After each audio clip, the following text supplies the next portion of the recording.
சற்று முன் கிடைக்கப்பெற்ற மிக மிக முக்கியமான செய்தி ஒன்று வெளியாகியுள்ளது. இரட்டை இலை சின்னம் தொடர்பாக இந்திய தேர்தல் ஆணையம் அதிரடியான முடிவை எடுத்துள்ளது. அதிமுகவில் உட்கட்சி மோதல் இருப்பது உண்மைதான். அதிமுகவில் பன்னீர்செல்வத்தை நீக்கியது நிச்சயமாக ஏற்றுக்கொள்ள முடியாது. பொதுச்செயலாளர் பதவியில் எடப்பாடி பழனிசாமி அவர்கள் தேர்வு செய்யப்பட்டது சட்ட திட்டங்களை மாற்றி விதிகளை மாற்றி எடப்பாடி பழனிசாமி அவர்கள் சுயநலத்திற்காக இந்த பதவியே அடைந்தார் என்றும் அவருக்கு இணையாக யாரும் போட்டியிட முடியாதவாறு சட்ட திட்டங்களை மாற்றியது உண்மையாக இருக்கிறது என்றும் தேர்தல் ஆணைய அதிகாரிகள் தீர்ப்பை வழங்க உள்ளதாக தகவல்கள் தற்பொழுது கிடைக்கப்பெற்றுள்ளது. அதாவது 28ஆம் தேதி ஏப்ரல் 28ஆம் தேதி நடைபெற்ற இந்திய தேர்தல் விசாரணை கமிஷனில் ஒட்டுமொத்தமாக எடப்பாடி பழனிசாமியின் சார்பாக சி.வி. சண்முகமும் பன்னீர்செல்வத்திற்கு சாதகமாக பன்னீர்செல்வத்தின் மகன் பி. ரவீந்திரநாத் மற்றும் சூரியமூர்த்தி மற்றும் வழக்கறிஞர் ராம்குமாரும் கலந்து கொண்டனர். இதில் அவர்கள் தங்களது கருத்துக்களை பதிவு செய்தனர்.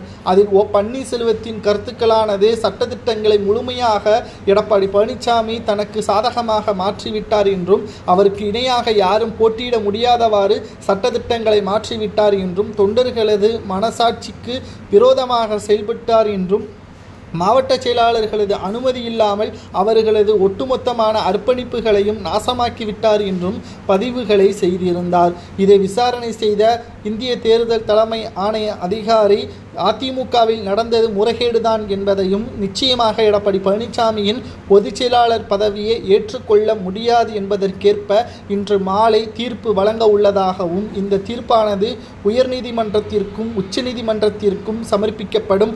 ஆகையால் இந்த வழக்கானது எதையெல்லாம் மாற்றும் என்று பார்க்கும் பொழுது ஒன்று இரட்டை இலை சின்னத்தை முடக்கலாம், இல்லை என்றால் எடப்பாடி பழனிசாமி அவர்கள் ஓபிஎஸ்ஐ நீக்கியது, வைத்திலிங்கத்தை நீக்கியது, சசிகலாவை நீக்கியது அனைத்தும் செல்லாது என்றும் கூட நீதிமன்றம் தீர்ப்பை வழங்கலாம். இதில் பன்னீர்செல்வம் அவர்களுக்கு கிடைத்த மிகப்பெரிய வெற்றியாக பார்க்கப்படுகிறது. எதுவாக இருந்தாலும் இன்று மாலை 6:30 மணி அளவிற்குத்தான் தெரிய வரும். ஏனென்றால் இந்த வழக்கு மிக மிக முக்கியமானது. இன்னும் 12 மாதங்கள் தான் இருக்கிறது சட்டசபை தேர்தலுக்கு. அதற்கு முன்பாக இந்த வழக்கின் தீர்ப்பு வெளியாகும் என்று நாம் ஏற்கனவே கூறியிருந்தோம். 28ஆம் தேதி விசாரணையும் முடிந்துவிட்டது. விசாரணைக்கான இறுதி முடிவாக இதுதான் அமையும் என்று வழக்கறிஞர் ராம்குமார் அவர்களிடம் இருந்து கிடைக்கப்பெற்ற செய்தியைத்தான் நாம் பார்த்து வருகிறோம். நிச்சயமாக ஓபிஎஸ் அவர்களுக்கு இரட்டை இலை சின்னத்தையும் அதிமுகவில் மீண்டும் இணைவதற்கான வாய்ப்பையும் தேர்தல் ஆணையம் கொடுக்கலாமா அல்லது எடப்பாடியை சிறப்பாக அதிமுகவை வழிநடத்துகிறாரா என்பதை உங்களது கருத்துக்களை மறக்காம கமெண்ட் வாயிலாக கூறுங்கள்.